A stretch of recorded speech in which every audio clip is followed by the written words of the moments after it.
and welcome to Finance Conversations. This is the fourth episode of the Merging Life and Money Show, and I am super excited to be here with you. If we are meeting for the first time, I am your host, Marie-Jo César, and I thank you for joining in today. If you are watching the replay, make sure to type hashtag replay in the chat and leave your comments or questions. Welcome, welcome, and welcome. I come to you live every Thursday at 5 p.m.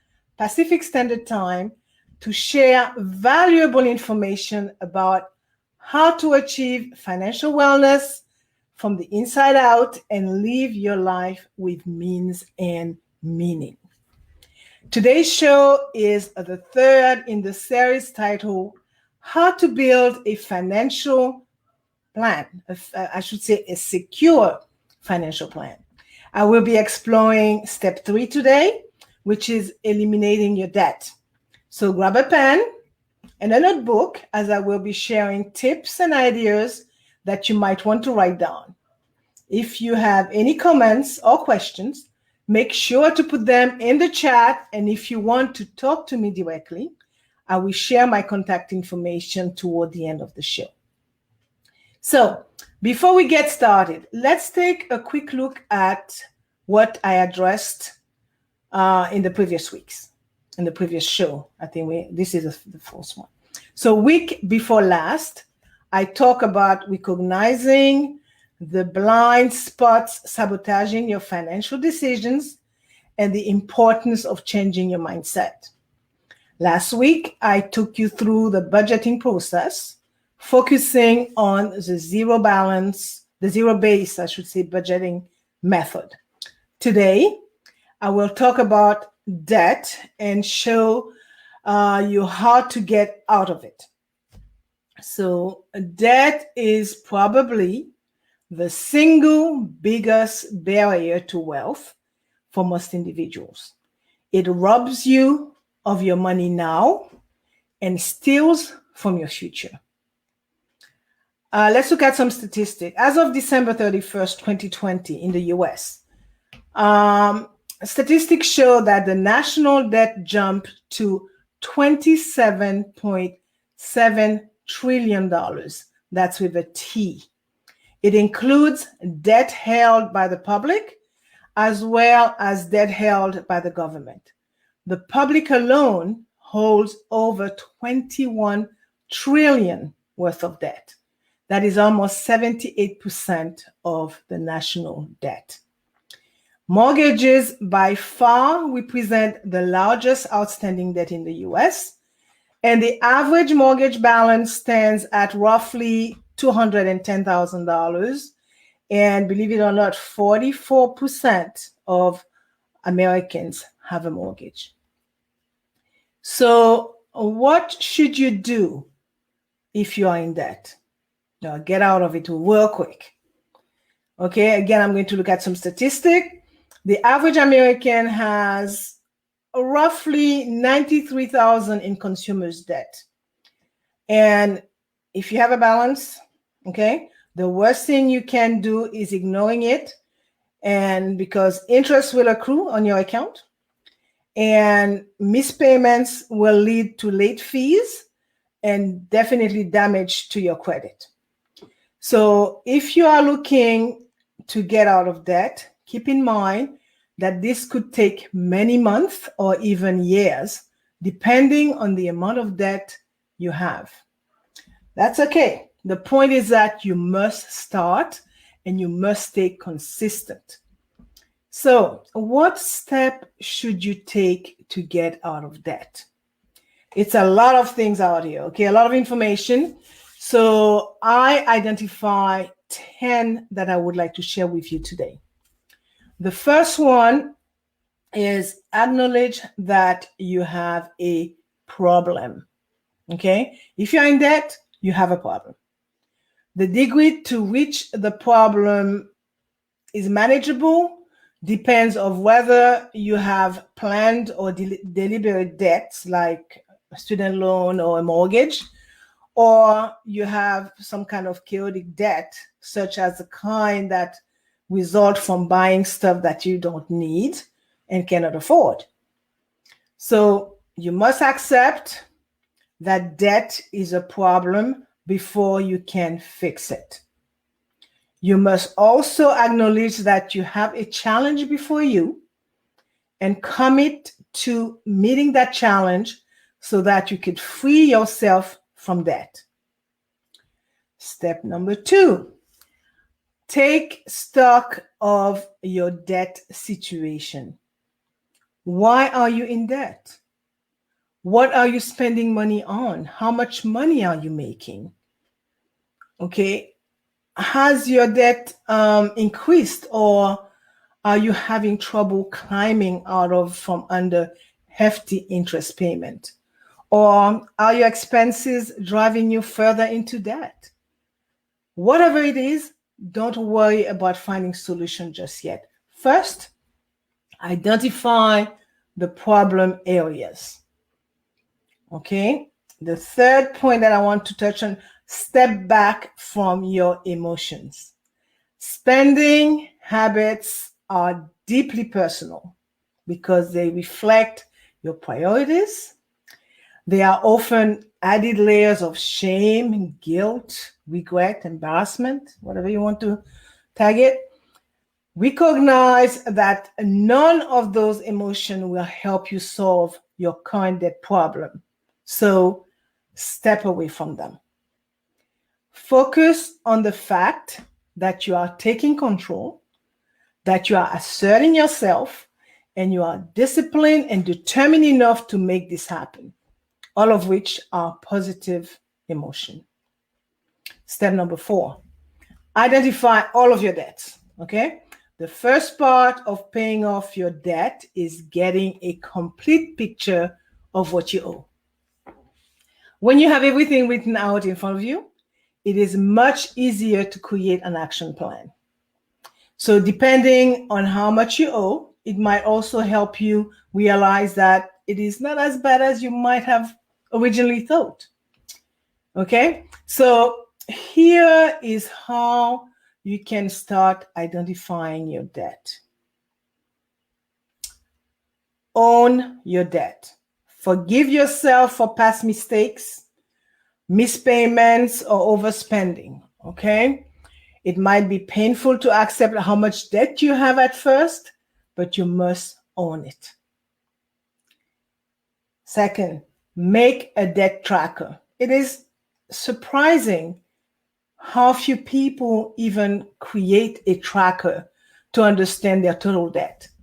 Most likely, it probably comes from not wanting to accept the guilt of having debt. But if avoided, it can make it nearly impossible for you to get out of debt. Okay, how do you do that practically? Open up a new Google or Microsoft Excel sheet and list out all of your debts. Start with the name of the creditors, the interest rate, the total balance, the loan term length, if any, and the minimum amount due for each payment. Do this for your student loan, credit card, and any other type of debt you owe. Okay? Then get your debt number. Once you have made your debt tracker, identify your total payoff number. So this is important, as you will have a starting point and a clear goal that you are trying to achieve. Step number 5, prioritize your debt. So you must understand that there are different types of debt, as all debts are not created equal. Okay, you may have heard of good debts and bad debts, but in my books, all debts are bad. Let's look at bad debt. Bad debt refers to things like credit card or other consumer debt that do little to improve your financial outcome.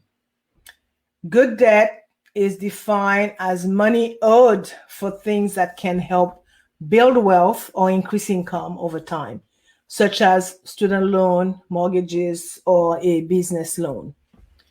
It is worth looking at the rules of the debt game, guys. While student loan and mortgages can be used successfully to build wealth or increase your income, that is not always or necessarily the case, right? We all know that. Let's look at student loan, for example. Debt is a necessity for many lower to middle income Americans who wish to fund a college education. But as we all know, not all degrees are created equal. Okay? So the rule of thumb is that you should not borrow more than you expect to earn in your first year on the job. And if you are considering going back to school, avoid as much debt as possible. We talk about student loan. Let's look at the mortgage. Okay, mortgages or mortgage debt historically has been considered one of the safest form of debts, since your monthly payments eventually build equity in your home. However, as 2008, the subprime mortgage crisis taught us, home prices do not always rise indefinitely. And borrowing more than you can afford, or using mortgage terms that you do not fully understand, such as adjustable rate mortgages, can pose a significant risk. Okay, during the subprime mortgage crisis, millions of borrowers lost their home to foreclosure as home prices dropped and loan payments were adjusted upward. But despite all of that, mortgages still remain one of the most accessible ways for millions of Americans to build a relatively safe investment in the form of home equity. But it requires an understanding of how much one can borrow, as well as a solid grasp on the home market at the time you buy. Okay, so decide, now that you understand good and bad debt, decide which debt to pay off first. Once you know each type of debt and their interest rates, you begin to pay off debt quickly. You can begin to pay off debt quickly. Okay, focus on paying off bad debt first, regardless of if it is a credit card or consumer debt. Start paying off the debt with the highest interest rate first. If you have several credit cards with different interest rates, you want to focus on the one with a highest APR. APR stands for annual percentage rate. You will actually save more money by eliminating the card with the highest interest rate. Sorry, do not pay just the minimum amount. Paying only the minimum amount due on your credit card bill could impact your credit scores and cause you to pay a lot of interest. On the other hand, paying more than the minimum helps you save money, helps you to pay off your credit card balances faster, and possibly improve your credit scores. So pay the maximum, I'm saying that again, the maximum monthly amount possible on time every month. Step number 6, implement processes to pay off debt quickly. Okay, creating a debt tracker and prioritizing a plan is simple, but avoiding temptation can be difficult at times. So set a reminder to track your debt. As Peter Drucker is a father of modern management, as they say. What he said is that if you cannot measure it, you cannot manage it. Okay, so track your debt to ensure that you get it paid off quickly. Like working out and measuring your result, you need to track your debt constantly. For example, tracking your student loan balance on the regular can be incredibly motivating. You will get a huge confidence boost each time you see that your total debt amount decreases. So set weekly, monthly goals so you can have short-term wins and keep the momentum going. Now, another tip, hide your credit cards. If your biggest debt is credit cards, you need to eliminate temptation and remove them from your wallet. Okay? Another point, automate everything. Okay? Willpower can have a huge downfall to paying off your debt. By automating your bills each month, you will ensure that willpower is not even involved. Plan ahead. That's another tip. Getting out of debt will require some sacrifices, and I mentioned that before. But with enough planning, you can make it work.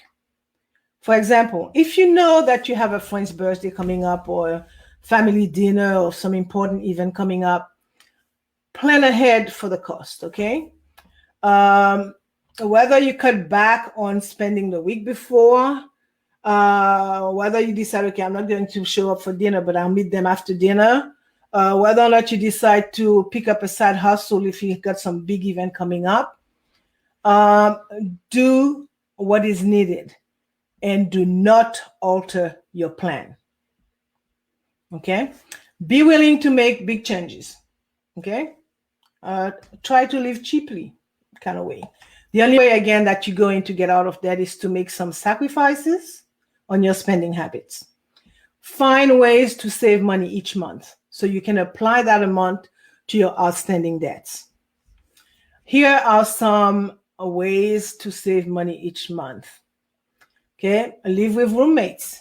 Okay, you may decide to ditch the apartment, sell the house, move in with some friends and save there. Or you could decide that if you have extra rooms, take in some roommates to give you some income.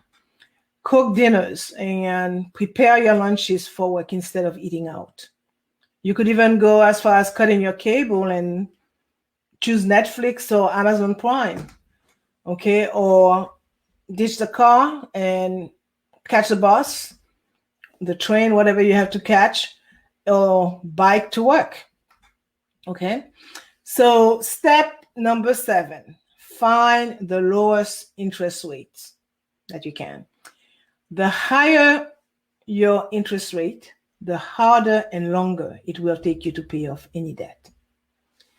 If possible, you want to find ways to lower your interest rates to help you get out of debt quickly.